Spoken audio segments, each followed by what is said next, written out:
Good evening, class. In your chemistry, we were studying the chapter 9 hydrogen, and in the previous class, we were studying about the hydrogen peroxide. Okay, that is H2O2. So, in the previous class, we have learned about its preparation and how hydrogen oxide is prepared and its physical property also. Today, we have to learn about the structure and its chemical properties. Its chemical properties, the reactions are very important. Okay, you have to understand it because it is completely related to the previous chapter, that is chapter 8 redox reaction. So that we have to learn. So structure of hydrogen पर oxide is something like कि oxygen को 2 electrons चाहिए अपना octet complete करने के लिए. ठीक है, 2 इलेक्ट्रॉन्स चाहिए. अब ये या तो क्या करेगा, या तो शेयर कर लेगा या तो कंप्लीटली किसी से एक्सेप्ट कर लेगा. तो यहाँ पे क्या होता है कि हाइड्रोजन को भी 1 इलेक्ट्रॉन चाहिए वो हीलियम की तरह बनने के लिए. तो क्या करते हैं, आपस में लोग शेयरिंग कर लेते हैं. यानी कि हाइड्रोजन के आउटर मोस्ट में 6 इलेक्ट्रॉन्स है और इसको अपने नियरेस्ट नोबल गैस की कॉन्फ़िगरेशन अचीव करने के लिए 2 इलेक्ट्रॉन की जरूरत और है. ठीक है, तो ये आपस में शेयर कर लिया तो हाइड्रोजन के पास भी 2 हो गया और ऑक्सीजन के पास भी ये हो गया. ये इसने भी शेयर कर लिया इसके साथ भी यही हो गया. बट ऑक्सीजन को टोटल 2 इलेक्ट्रॉन्स चाहिए, तो अभी इसके पास सिर्फ एक ही आया है. ये क्या करेगा, इस ऑक्सीजन के साथ शेयरिंग कर लेगा और ये दोनों आपस में शेयर कर लेंगे. क्योंकि अब ऑक्सीजन के पास टोटल कितने इलेक्ट्रॉन हो गए, लेट्स काउंट 1 2 3 4 5 6 7 8. सिमिलरली इसके पास भी ऐसा हो गया. तो जो इसका स्ट्रक्चर होता है वो समथिंग ऐसे होता है, हाइड्रोजन ऑक्सीजन ऑक्सीजन हाइड्रोजन. तो यदि आप इसको थोड़ा ध्यान से देखें तो ये बेंच शेप का है. कौन सा शेप है इसका, बेंच शेप है. और hydrogen peroxide as a non planar structure. Non planar इसलिए कि प्लेन में नहीं रहता है, कि जस्ट सपोज कि जैसे ये प्लेन है, ठीक है, ये तो हाइड्रोजन ऊपर है, ऑक्सीजन यहाँ है और एक हाइड्रोजन नीचे है. तो ये प्लेन नहीं है. प्लेनर तब होता है कि कंप्लीट इसी के ऊपर हो जाए, पर ऐसा नहीं है. ठीक है, the molecular dimensions are shown and इसके एंगल्स जो होते हैं 150 डिग्री एंगल पे ये बेंड होता है. यानी जैसे कि ये जो हाइड्रोजन इधर से आया और ये ऐसे गया है, तो ये जो एंगल बनाते हैं लोग वो 150 डिग्री का बनाते हैं. तो ये आपके लिए नॉर्मल है. नेक्स्ट है वो है केमिकल प्रॉपर्टीज. तो केमिकल प्रॉपर्टीज में दिया गया है कि it act as both oxidising as well as reducing agent. ठीक है, ये ऑक्सीडाइजिंग और रिड्यूसिंग एजेंट दोनों की तरह एक्ट करता है. एक होता है ऑक्सीडाइजिंग, यानी जो दूसरों को ऑक्सीडाइज करा दे लेकिन खुद क्या हो जाए, रिड्यूस हो जाए. और एक होता है रिड्यूसिंग एजेंट. रिड्यूसिंग एजेंट यानी जो दूसरों को रिड्यूस करा दे और खुद ऑक्सीडाइज हो जाए. अब जनरली केमिस्ट्री में 2 प्रकार के प्रोसेस होते हैं, एक होता है ऑक्सीडेशन और एक होता है रिडक्शन. ऑक्सीडेशन यानी होता है लूजिंग ऑफ इलेक्ट्रॉन. जैसे मैंने इस पे कहा कि जो दूसरों को ऑक्सीडाइज करा दे यानी दूसरों से इलेक्ट्रॉन निकलवा ले. ठीक है, और रिडक्शन यानी होता है गेनिंग ऑफ इलेक्ट्रॉन, यानी दूसरों को रिडक्शन में करवा दे और खुद ऑक्सीडाइज हो जाए. यानी दूसरों को इलेक्ट्रॉन डोनेट कर मतलब गेन करवा दे, दूसरों को इलेक्ट्रॉन क्या करे, गेन करवा दे. जैसे कि suppose Fe2 plus converts to Fe3 plus. यहां पे वो 2 इलेक्ट्रॉन लूज कर रहा था, यहां तक आते आते वो 3 इलेक्ट्रॉन लूज करने लगा. तो इसका क्या हो गया, इसका ऑक्सीडेशन हुआ क्योंकि इसने इलेक्ट्रॉन लूज किया है. लेकिन इस केस में अगर मान लो ऐसे हो जाए Fe3 plus converts to Fe2 plus, यानी यहां पे वो 3 इलेक्ट्रॉन लूज कर रहा था, यहां तक आते आते उसने 2 इलेक्ट्रॉन लूज किए, यानी यहां तक आते आते उसने 1 इलेक्ट्रॉन कहीं ना कहीं से गेन किया है. इसका क्या हो गया, इसका रिडक्शन हो गया. तो यानी H2O2 क्या करता है, दोनों की तरह एक्ट करता है. यानी वो ये भी करवा सकता है और ये भी करवा सकता है. यानी इलेक्ट्रॉन लूज भी करवा सकता है और इलेक्ट्रॉन गेन भी करवा सकता है. तो इसी के बेसिस पे 4 मेथड दिए हुए हैं. ठीक है, होप ये वाला लॉजिक आपको क्लियर होगा. So first is oxidising action in acidic medium. तो एसिडिक मीडियम ऑब्वियस सी बात है H+ ही होगा, वहां पे एसिड प्रेजेंट है. ठीक है, और ये कैसे हो रहा है, लेट्स सी.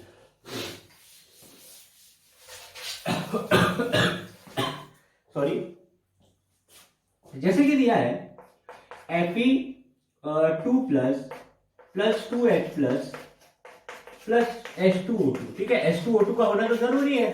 ठीक है, तभी तो रिएक्शन होगा. It converts to 2Fe3 plus and plus 2H2. आप ध्यान से देखो, मैंने ये क्या है, ऑक्सीडाइजिंग एजेंट की तरह एक्ट कर रहा है. क्या कर रहा है, ऑक्सीडाइजिंग एजेंट की तरह एक्ट कर रहा है एसिडिक मीडियम में. यानी ये दूसरों को ऑक्सीडाइज कराएगा और खुद रिड्यूस हो जाएगा. खुद क्या होगा, रिड्यूस होगा. तो अगर आप ध्यान से देखो तो Fe यहां कितने इलेक्ट्रॉन लूज कर रहा है, 2 इलेक्ट्रॉन लूज कर रहा है, +2। यहां तक आते आते वो +3 यानी 1 इलेक्ट्रॉन और लूज कर बैठा, इसलिए उसने उसका क्या करवा दिया, इसने ऑक्सीडेशन करवा दिया इसका, और खुद क्या हो गया, रिड्यूस हो गया। खुद क्या हो गया, रिड्यूस हो गया। रिड्यूस होने का मतलब है कि ऑक्सीजन ने इलेक्ट्रॉन कहीं ना कहीं से गेन कर लिया, ठीक है। यानी इसने क्या किया, खुद इलेक्ट्रॉन कहीं ना कहीं से ये गेन कर बैठा है, ठीक है। तो इसको हम लोग क्या बोलते हैं, ऑक्सीडाइजिंग एक्शन, ठीक है। नेक्स्ट है रिड्यूसिंग एक्शन। तो जैसे यदि आप यहां पे देखिए रिड्यूसिंग एक्शन वाला, इन acidic medium MnO4 minus +6H plus 5H2O that converts to Mn2 plus and 8H2O plus 5O2 and यहाँ 2 लगा हुआ है, ठीक है। अब यहाँ इंपॉर्टेंट है, इंपॉर्टेंट क्या है देखते हैं। MnO4 के ऊपर एक माइनस है, यानी एक इलेक्ट्रॉन इसने किसी से ले लिया है, वो हटा दो, ठीक है। 4 ऑक्सीजन है, एक ऑक्सीजन को 2 इलेक्ट्रॉन चाहिए। एक ऑक्सीजन को कितने इलेक्ट्रॉन चाहिए, 2 इलेक्ट्रॉन। तो 4 ऑक्सीजन को कितने इलेक्ट्रॉन चाहिए, 8 इलेक्ट्रॉन, ठीक है। 8 इलेक्ट्रॉन चाहिए। 8 इलेक्ट्रॉन में एक इलेक्ट्रॉन कहीं से ले लिया है, तो अब बचे कितने इलेक्ट्रॉन, 7 इलेक्ट्रॉन। भैया 8 में से जब एक मिल गए तो बचे 7। वो 7 इलेक्ट्रॉन कौन दे रहा है, मैग्नीज दे रहा है। कौन दे रहा है, मैग्नीज दे रहा है। तो मैग्नीज का ऑक्सीडेशन स्टेट क्या हो गया, +7। क्या हो गया, +7। अब देखो अच्छा सॉरी, ये रिड्यूस करवाया है इसको, ये इसको ऑक्सीडाइज करवाया है, ठीक है। अब यहाँ पे तो हम ऑक्सीडाइजिंग एजेंट का पढ़ रहे थे, और ये क्या पढ़ रहे हैं, रिड्यूसिंग एजेंट पढ़ रहे हैं। क्या पढ़ रहे हैं, रिड्यूसिंग एजेंट। यहाँ पे जो MnO4 माइनस में Mn है वो +7 ऑक्सीडेशन स्टेट दिखा रहा है, जब इधर को इधर से इधर लेके आया तो वो +2 ऑक्सीडेशन स्टेट दिखा रहा है। यानी यहां से यहां तक आते आते उसने 5 इलेक्ट्रॉन कहीं ना कहीं से क्या किए हैं, गेन किए हैं। 5 इलेक्ट्रॉन किए कहीं ना कहीं से उसने क्या किए हैं, गेन किए हैं। तो इस वजह से क्या होता है, ये जो है यहाँ पे रिड्यूसिंग एजेंट का काम करता है। इसका क्या हो रहा है, इसका रिडक्शन हो रहा है, यहाँ गेन ऑफ इलेक्ट्रॉन हो रहा है। मैग्नीज यहाँ 7 इलेक्ट्रॉन में से सीधे 5 इलेक्ट्रॉन में पहुंच गया है, तो क्या हो रहा है, इसका गेन हो रहा है। और यहाँ पे क्या हो रहा है, लूज हो रहा है। तो इस वजह से ये क्या करता है, रिडक्शन शो करता है, ठीक है। नेक्स्ट है oxidising action in basic medium. तो सेम दिया हुआ है आपका, यही वाला रिएक्शन है, reducing action in basic medium, ठीक है। तो बेसिक मीडियम में जैसे MnO4 माइनस जो है वो MnO2 में कन्वर्ट हो जा रहा है, ये H2O2 है और ये MnO2 में कन्वर्ट हो जा रहा है। तो ये भी बात सही है, यहाँ पे +7 ऑक्सीडेशन स्टेट है, यहाँ +3 ऑक्सीडेशन स्टेट है। तो आपको ये समझना जरूरी है कि कब ये हो रहा है। ये आपका चैप्टर 8 में और चैप्टर 7 में बहुत इंपॉर्टेंट रोल प्ले करेगा, तो वहां पे आपको और ज्यादा क्लियर हो जाएगा कि मैं आपसे क्या कहना चाहता हूँ, ठीक है। तो अभी फिलहाल आपके लिए ये जानना जरूरी है कि मेटल का ऑक्सीडेशन स्टेट कैसे बदल रहा है। अगर यहां से यहां तक आते आते बढ़ रहा है तो ऑक्सीडेशन हो रहा है, यहां से यहां तक आते आते कम हो रहा है तो रिडक्शन हो रहा है। केवल इतना फंडा आपको याद रखना है। तो ये 4 रिएक्शंस है जो आपको याद रखना है। नेक्स्ट टॉप पॉइंट जो है वो है storage. H2S2 decomposes slowly on exposure to light. तो H2S2 जो H2O2 जो होता है वो अनस्टेबल होता है काफी ज्यादा, यानी हाईली रिएक्टिव होता है। रिएक्टिव वही होते हैं जो डिकम्पोज होते रहते हैं, ठीक है। So it decomposes into water and oxygen. Weight class sorry so H2O2 जो होता है वो डिकम्पोज होता जाता है। So in the presence of metal surface or traces of alkali, the above reaction is catalyzed। यानी अगर इसको किसी मेटल में स्टोर किया जाता है तो कैटालाइज होने का मतलब होता है कि ये रिवर्सिबल भी हो जाता है, ठीक है। So it is therefore stored in wax linked glass। Sorry, अगर हम इसको मेटल सरफेस पर रखते हैं तो मेटल कैटलिस्ट की तरह काम करता है और क्या करता है, इसको जल्दी से जल्दी वाटर और O2 में कन्वर्ट करवाता है। तो इसलिए इसको बचाने के लिए, इसकी लॉन्ग लाइफ के लिए it is kept in wax linked glass or plastic vessel in dark। Urea can be stored as a stabilizer। It is kept away from dust because dust can induce explosive decomposition of the compound। तो जो dust होता है वो क्या करता है, इसको explosive करता है, यानी बम्बार्डमेंट करता है। जैसे अभी आप लोगों ने एक केस पढ़ा होगा, किसी कंट्री में सोडियम नाइट्रेट को स्टोर करके रखा गया था। सोडियम नाइट्रेट नहीं, सॉरी सोडियम नाइट्रेट नहीं था, वो एमोनियम नाइट्रेट था। एमोनियम नाइट्रेट ठीक है, जिसका गवर्नमेंट ने ओपन में सेल जो है बंद करके रखा है, बैन है। ठीक है, वो किसी कंट्री के शिप में स्टोर था एंड करीब 2500 टन वो उस शिप में स्टोर था। ठीक है, तो काफी लंबे समय से वो स्टोर था और इसकी प्रॉब्लम ये होती है कि अगर ये एयर के कांटेक्ट में है तो एक्सप्लोसिव हो जाता है, ब्लास्ट कर देता है। ठीक है, तो जो आप लोगों ने कई जगह देखा होगा सोशल मीडिया पे, तो काफी ज्यादा हुआ था कि वो उस शहर के करीब 5 किलोमीटर रेंज तक, 5 किलोमीटर स्क्वायर के रेंज तक वहां तो घर भी टूट गए थे, इतना भयानक इसका एक्सप्लोसिव था। तो वही H2O2 का भी होता है कि अगर ये डस्ट के कांटेक्ट में आ गया तो एक्सप्लोसिव हो जाता है। ठीक है, ब्लास्ट कर जाता है, कि इसको तभी हम लोग बंद करके रखते हैं। तो इसका यूजेस क्या क्या है? यूजेस आपके लिए बहुत इंपॉर्टेंट है। In daily life it is used as a hair bleach and as a mild disinfectant, as an antiseptic. This is sold in market as perhydrol. ठीक है, it is used for the manufacture of chemicals like sodium perborate and percarbonate which is highly quality detergent. तो detergents बनाने में काफी ज्यादा इसका use होता है। Synthesis of hydroquinone, tartaric acid and certain food products इसमें होता है। Employed in industry as bleaching agent for textiles, pulp, paper pulp, leather, oil packs. तो हमारे ओपीएम फैक्ट्री में भी इसका यूज होता है। Now it is used in environmental chemistry, for example in pollution control, treatment of domestic industrial effluents, oxidation of cyanide, restoration of aerobic conditions to sewage wastage. तो ये आपके लिए इंपॉर्टेंट है।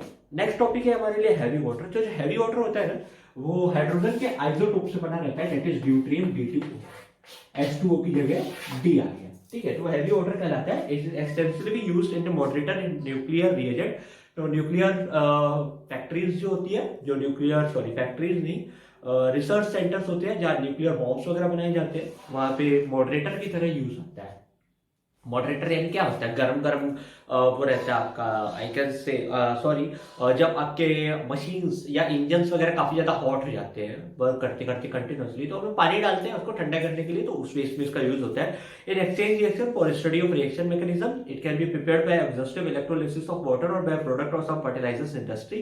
तो इसका प्रिपरेशन मेथड तो नहीं है, बट इसका जो बहुत सारे केमिकल रिएक्शंस दिए गए जो आपको याद करना है, that is nothing to worry about. Last topic is dihydrogen as a fuel. तो बेसिकली क्या होगा, साइंटिस्ट लोग ने ये पता करने के लिए उन्होंने क्या, equal amount of hydrogen, equal amount of LPG, equal amount of methane and equal amount of petrol का यूज किया।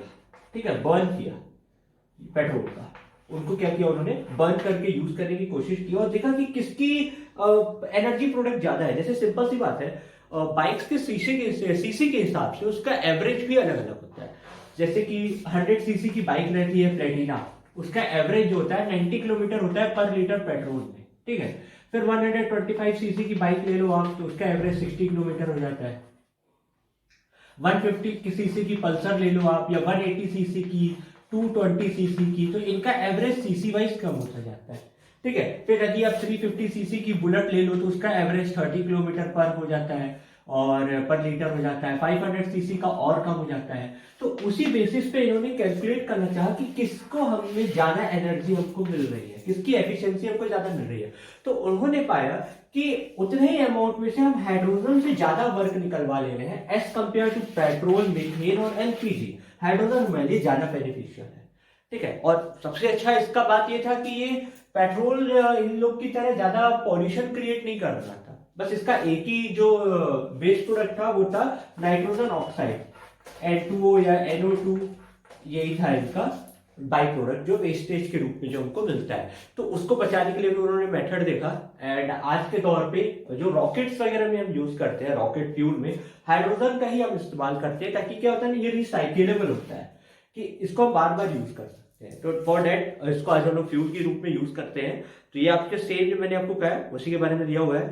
So this of course can be minimised, यानी जो नाइट्रोजन का बाई प्रोडक्ट जो इनका निकल रहा है डाइनाइट्रोजन का, oxides of dinitrogen, so this can of course can be minimized by injecting the small amount of water into the cylinder to lower the temperature so that the reaction between nitrogen and dioxide may not take place। तो temperature generally लो किया जाता है ताकि इसका और इसका reaction ना हो। हाइड्रोजन हमेशा गैस में स्टोर किया जाता है सिलेंडर में, आप लोग देखे होंगे जो बैलून फिल किया जाता है हाइड्रोजन गैस से, वही होता है। ठीक है, तो also dihydrogen can be converted into liquid state by cooling 20 Kelvin. This will require expensive insulated tanks of metals such as alloy like sodium nickelate, TiTiS2, MgMgS2 and are used for the storage of dihydrogen in small quantities. This limitation have prompted research to search for alternative techniques to use dihydrogen in an efficient way. यानी अभी इसका proper नहीं हुआ है क्योंकि काफी ज्यादा costly पड़ जाता है. पेट्रोल को हम कहीं पे भी स्टोर कर लेते हैं, मीथेन को स्टोर कर लेते हैं, पर तो इसको स्टोर करने में काफी ज्यादा प्रॉब्लम जाती है. तो इस वजह से हम तक इसको प्रॉपरली नहीं ले आ पाए हैं. In the view, hydrogen economy is an alternative. The basic principle of hydrogen economy is in transportation and the storage of energy in the form of liquid और gaseous cylinders. तो हाइड्रोजन का जो basically है वो transportation के basis पे है, क्योंकि अगर मान लो 1 लीटर पेट्रोल आपको 80 किलोमीटर का सफर दे रहा है तो ये तो उससे कई ज्यादा देगा, ठीक है, और कॉस्ट भी कम पड़ेगा. वो ऐसा करना चाहते हैं, ठीक है. तो उस वजह में हमको इसका यूज करना पड़ सकता है. तो आगे चल के हमें ये ऐसा वैल्यूएबल आएगा एंड हो सकता है कि आगे चल के जब हमारे पास इन सब की एफिशिएंसी मतलब क्या से डेफिशिएंसी क्रिएट हो जाएगी कि अब ये हमारे पास नहीं है तो हम हाइड्रोजन पे डिपेंडेंट होते जाएंगे. तो क्लास आपका हाइड्रोजन चैप्टर कंप्लीट हो गया है. Hope that is clear to all of you what you have to study, what you have to learn the theory properly from your text book और refresher book.